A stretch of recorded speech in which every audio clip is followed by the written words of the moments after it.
you calling in, and man, we finally made it. It takes a long time to get to August, and August is a good month because we have a lot of football to chew on, man. So Jeff is calling in. He's a frequent caller, and we appreciate you being on the show, man. What are your quick observations from the first couple of days at fall camp?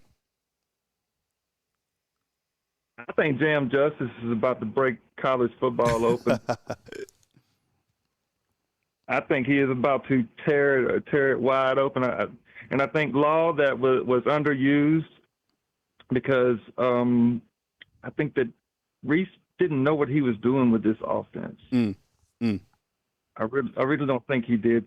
I know he got us to where we was, and I understand that, but that was mostly Jalen Milroe and the team making up plays as they go along, because you had Seth in the middle, and Seth, I mean, let's just face it. I mean, he couldn't block a paper bag, wet paper bag. Yep. And I just see a lot going for this team, and the way that Kalen DeBoer shapes his offense, it fits Milroe better than what Reese did, because Reese tried to handicap Milroe. If you ask me, I think he did, because when we was running against Georgia and we was running against Michigan, why would you stop the run and start passing the ball again when you're running it down their throat and they can't stop it? That's, I mean, I don't get that. I don't understand that. But I think Law is going to be a breakout player too. Caleb Odom, 6'5", is going to take the top off of defenses. Yeah. Which we've been missing for the last 3-4 years now. I just see a lot going for this team. I see a trophy. That's what I see.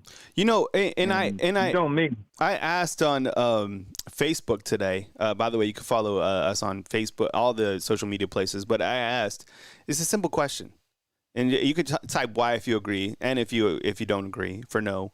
Do you feel that this year's offense will be better than last year's offense?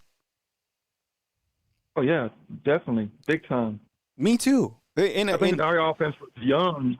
It was young last year. It really was. It really didn't have its legs. Now it's got its legs. It's got Damon Justice. It's got Kendrick Law. It's got Prentice. It's got Caleb Odom to take the top off of the defense. Yep. And then you got Jalen Milroe, who is the most valuable player of all, who can run and throw. Yeah. I mean, you put him in the right position to make plays, and he's golden. But you don't give him a good offensive line to block for him. I mean, no quarterback in college football is going to make plays off of offensive line that's not going to block for him. Yeah, I think so. And I think you bring up a good point. Number one, I think the offense was young last year, and I think Tommy Reese, I think the stage was too big for him, and I think he was scared for whatever reason to fully utilize Jalen Milroe.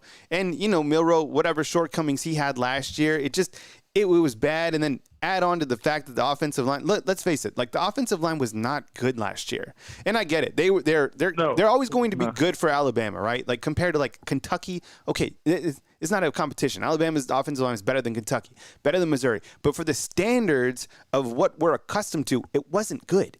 Now, that's why, Mike, everyone's eyes are on the offensive line and the secondary.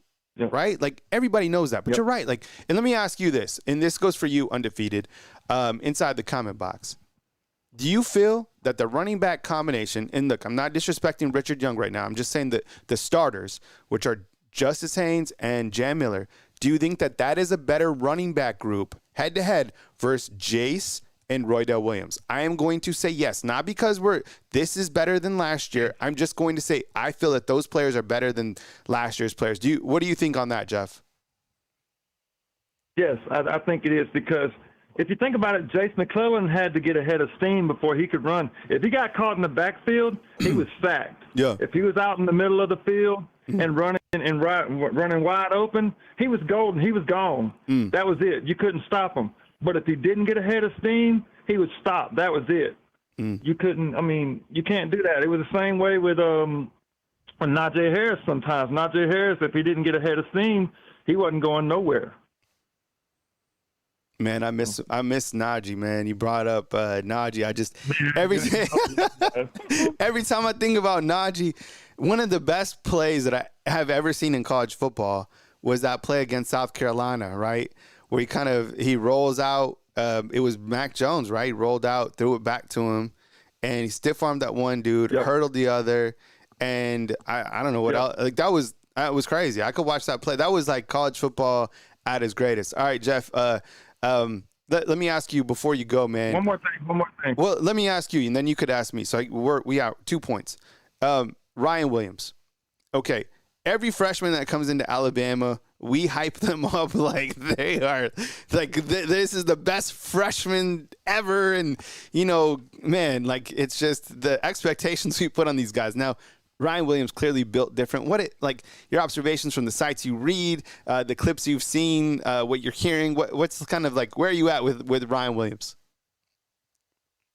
Clearly, it's all on paper right now, but he has a high ceiling to make history at Alabama, I think, and it's only time will tell. Like everything else in football. Mm-hmm.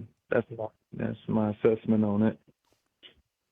And then what were you going to ask me? I was thinking about the secondary. Okay. That's what I was going to ask you about the secondary. Okay. I was going to tell you what I thought about the secondary. What our problem was last year is we didn't clog the middle. And if you don't, they had all that space to run. Look at Corum. He had all that space to run, and there was nobody there to stop him. And then we didn't have anybody to take to get the deep ball, the 50-50 ball. Yep. We need those players. And I believe Damani Jackson, I believe Quay Russo, I believe, all the starters is going to do their job. Don't get me wrong. But the young and up-and-comers, they're gonna make their mark known. Mm-hmm. Yeah. I can't wait to see it, man. Well, Jeff, thank you so much for calling in, man. Good to rap with you, man. It's good to be in August, man. Call again next time, man. One more thing. That intro makes me want to run through a wall, and I wish you'd play it in the locker room. You're right. Yeah, I know. It gets me hyped up too, man. Appreciate you being here, Jeff. See ya. All right, roll tide. Yeah, so the intro, man, everybody's been talking about the intro. I love the intro. It gets me hyped. It kind of matches my energy. I'm a morning person. Man, I get up at 4:45 every single day, and I have to get these workouts in because that's kind of where my gratitude comes from. I have a busy day. I'm 40 years old, so you're out there. Yeah, I think the older you get, the busier you get, and the faster time goes, right? That's just kind of how it's been from my experience. But I like the fact that the team practices in the mornings.